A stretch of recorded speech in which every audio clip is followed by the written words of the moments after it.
Our third speaker this evening is Bashira Agaman.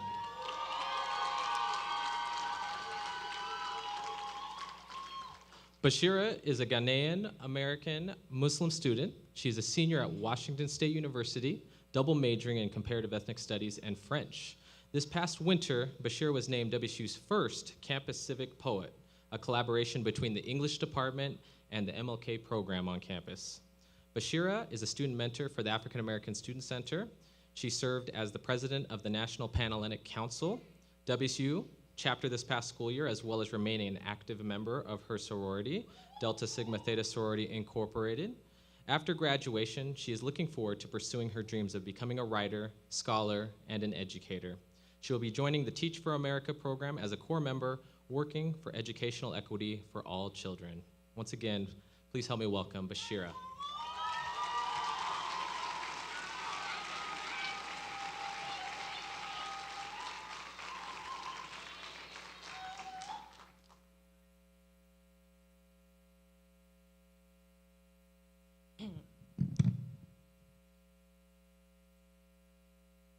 We have found power in this place.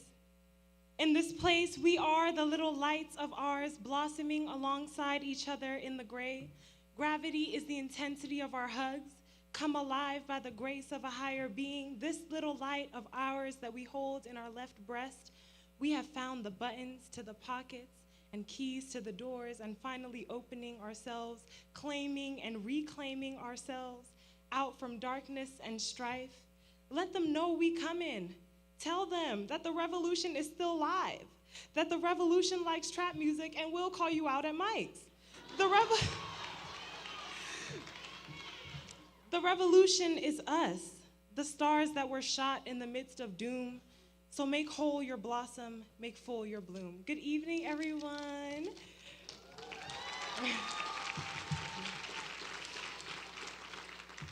Okay, so first of all, I'd like to give a big, huge thank you to all the family members, not just mine, but everybody who's here and all our friends who came to celebrate us, who traveled so far to come celebrate us, and for Ms. Donna for trusting me to do the speech.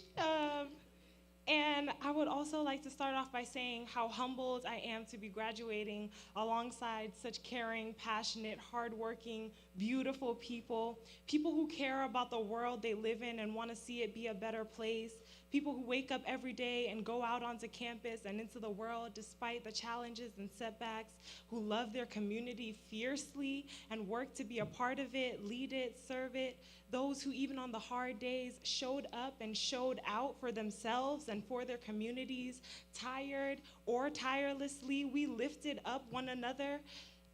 We lifted up one another even when smiling was painful. These past 3 years serving as a mentor in this community have been so rewarding. I would like to thank the ever supportive and present MSS and the entire multicultural community here at Wazoo for helping me spread the wings I didn't know that I had, because now I'm able to fly and go places I didn't know I could go.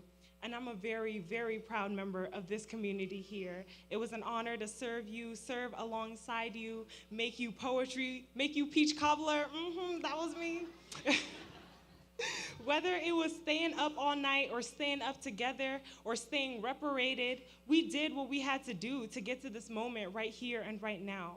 Some of the bravest and boldest people that I know are in this room right now, and I could not be more fortunate to have come out of this place.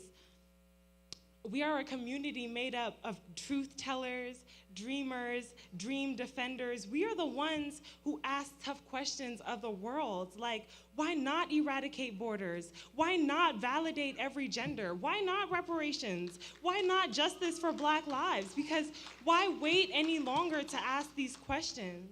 The time is now to take a stance. The time is now to make sure that anytime you walk into a room, they know not just your name, but who and what you stand for. Make sure they know that right off the bat, the disrespect of women will not be tolerated in your presence, that you believe in every human being's right to live a life filled with opportunity and dignity, so no wall and no ban talk will be tolerated in your presence, that you will not be silent when you hear queer people being degraded, dismissed, and disrespected. that even though you yourself may still be perfecting your memory of people's pronouns, you will not subscribe or co-sign the abuse and violence of trans or non-conforming people.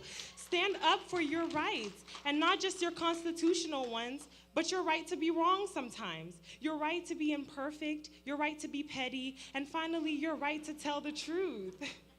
You see, we have been conditioned not to recognize the power of standing in the truth and standing in our truths. As I reflect on our community and our collective power, I am continuously in awe. This community is made up of people and intersections that the world has tried to keep down with its oppressive tools, but the time is up for those who perpetrate violence on our bodies. The time is up for us to be silent about the things that hinder us, suppress us, oppress us, and others. The time is up for us to be bystanders, for us to allow fear to overshadow our freedom visions for our world. It is time to speak out loud the truths that we know, the ones that we have learned, the ones that are our lives, the pains that we endured in order to be here today. The sacrifices that were made were way too great. We've come too far, and the future is now. We've come too far for us to be afraid of our freedom dreams. Why wait? They keep telling us that we are the future, and the future is now. Wakanda is right now. The world needs us. The world needs us right now. We are the R generation because we are not afraid of revolution, of radical change, of resisting inhumanity.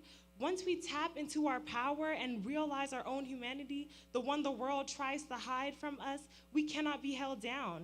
There is no turning back after that. Once you realize how much work has been put into suppressing you and your very identities and existences, I hope you feel more inclined to make your presence on this earth more pronounced and more impactful. Whether you are given a seat, and rightfully so, or forced to bring your own chair, as Shirley Chisholm said, you better walk in that room with that heat. You better let them know who you are, that you don't care what biases they hold against you. You will be represented. You will have your voice, and that voice will be heard. From the moment we were born, we were these seeds. As we continue on to our next chapter in life, we must remember that our existence is rooted in incredible histories of survival and of overcoming. Our stories are the confirmation of greatness in our lineage, greatness in our ancestry, greatness in our being. We were destined to continue the work of greatness because it's what we come from. It is in our very blood.